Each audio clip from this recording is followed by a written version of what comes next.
Good evening, this is Marissa Hernandez, and I am in Anatomy and Physiology 1 with Professor White online. And this is lab video number 3.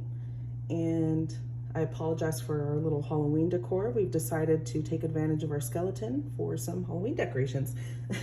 All right, so let's go ahead and get started with this lab video. Again, this is lab video 3, speaking of joints. So we're gonna start with our first joint, which is the ball and socket joint. Just like its name, it's kind of easy to spot where these are in a skeleton, as they kind of look like a tennis ball on the top. So here in the shoulder, we have a wide range of movements from circular.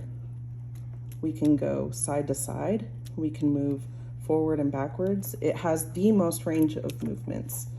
Next, we're going to talk about the hinge joint.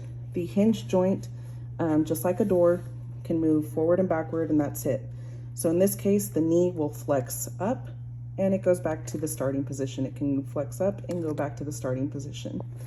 Then we're going to talk about the condyloid joint. The condyloid joint, it's a little hard to show here as the skeleton hands are stiff, so I'm going to put them down for a moment. With the condyloid joint, a good example would be here, like in our index finger, any of the fingers.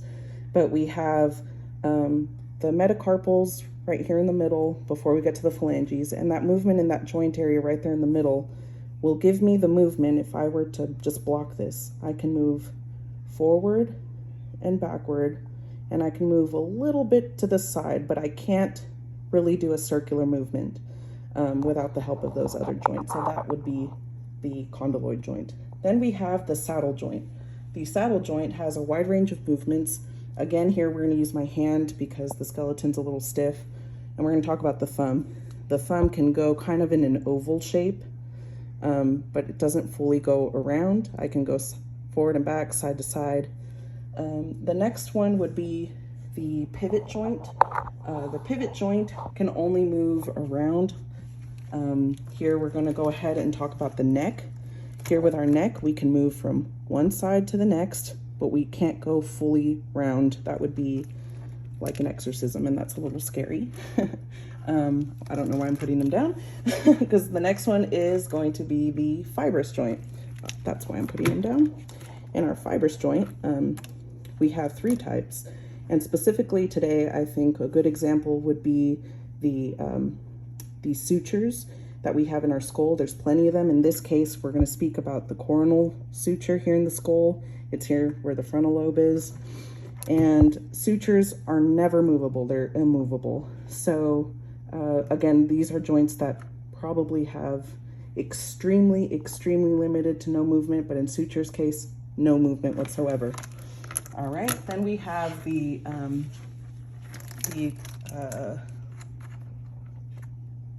cartilaginous joint. The cartilaginous joint, I'm sorry, Fred is going to turn into Frida for a second here. So this would be like the pelvic area with women.